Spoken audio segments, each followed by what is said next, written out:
அனைவருக்கும் அன்பான வணக்கங்கள். இந்த இலையை உங்கள் பையில் அல்லது ஹேண்ட்பேக்ல அல்லது மணி பர்ஸ் யூஸ் பண்ணுவீங்கன்னா மணி பர்ஸில் வச்சிங்க அப்படின்னா, அதுவும் வெளியில் போகும்போது இந்த இலையை உங்கள் கூட வச்சுக்கிட்டிங்கன்னா உங்களுக்கு தன ஆகர்ஷண சக்தி உண்டாகும், பணம் சேர்ந்துக்கிட்டே இருக்கும்.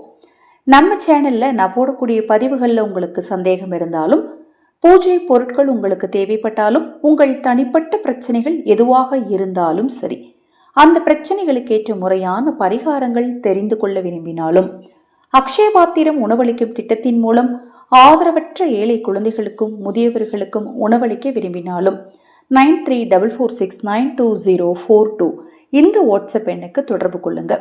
வழிபாடு அப்படின்னு ஒன்னே நம்ம எல்லாருக்குமே ஞாபகம் வரக்கூடிய முக்கியமான விஷயம் என்னன்னா, மந்திரம் சொல்றது, விளக்கேற்றுறது, வீட்டில் நம்ம உட்காந்துருந்து மந்திரம் சொல்லி பூஜை பண்ணுறது, பௌர்ணமி பூஜை பண்ணுறது, அமாவாசை பூஜை பண்ணுறது, சாம்பிராணி போடுறது, விரதம் இருக்கிறது, இதை மாதிரி விஷயம்தான் வழிபாட்டில் நமக்கு முதல்ல ஞாபகம் வரும்.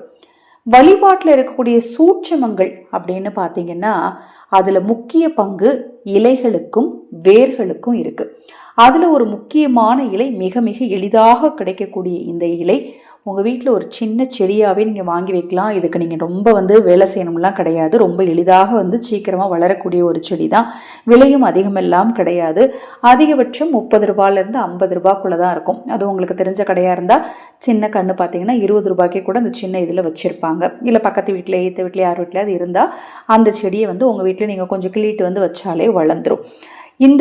அதில் இருக்கக்கூடிய இலையை தினமுமே ஒன்று பறித்து, நான் இப்போ சொன்ன மாதிரி நீங்கள் வெளியில் போகும்போது உங்களுடைய பர்ஸ்லையோ அல்லது ஹேண்ட்பேக்லையோ எடுத்துகிட்டு போனீங்கன்னா காரிய சித்தியும் உண்டாகும். பணம் மட்டும் இல்லைங்க, காரிய சித்தியும் உண்டாகும். எடுத்த காரியம் எல்லாத்துலேயுமே வெற்றி கிடைக்கும். நான் எதை தொட்டாலும் எனக்கு தோல்வி, நான் போகிற காரியம் எதுவுமே எனக்கு சக்ஸஸ் ஆக மாட்டேங்க அப்படிங்கிறவங்களாம் எப்போவுமே இந்த இலையை உங்கள் கூடவே வச்சுக்கோங்க. இவ்வளவு சக்தி வாய்ந்த ஒரு இலை என்ன அப்படின்னு பார்த்தீங்கன்னா, திருநீற்று பச்சிலை. பார்க்குறதுக்கு துளசி செடி மாதிரியே இருக்கும். அதோடைய வாசனை பார்த்தீங்கன்னா அவ்வளோ நல்லாயிருக்கும். திருநீற்று பச்சிலை செடியை வீட்டில் வளர்க்கும் போது வீட்டில் உங்களுக்கு யாராவது எதிரிகள் இருந்தாங்கன்னா, உங்களுக்கு ஏதாவது செய்வினை பாதிப்புகள் செய்யணும்னு நினச்சாங்கன்னா அது கூட உங்களுக்கு செய்ய முடியாது அப்படின்னு சொல்லப்படுது. அதை மாதிரி திருநீற்று பச்சிலை செடி இருக்கக்கூடிய வீடுகளில் கண்திஷ்டி தோஷமும் அண்டாது, நல்ல வைப்ரேஷன் இருக்குன்னு சொல்லப்படுதுங்க. அந்த செடியை தவறாமல் உங்கள் வீட்டில் வளர்த்துங்க. தினமும் வெளியில் போகும்போது அதுலேருந்து ஒரு இலையை வச்சு நீங்கள் கையில் வச்சுக்கோங்க. வீட்டுக்கு வந்தோடனே அதை எடுத்து கால்படாத இடத்துல அப்புறப்படுத்திடுங்க. ரொம்ப ரொம்ப எளிமையான இந்த சூட்சுமத்தை உங்கள் வாழ்க்கையில் நீங்கள் தொடர்ந்து செஞ்சு பாருங்களேன், நிச்சயமாக மாற்றம் உண்டாகும். எதை செய்தாலும் நம்பிக்கை ரொம்ப அவசியம். ஹரஹர சங்கர ஜெய ஜெய சங்கர. மகாபிரிவா திருவடி பாதம் சரணம் சரணம். நல்லதே நடக்கட்டும்.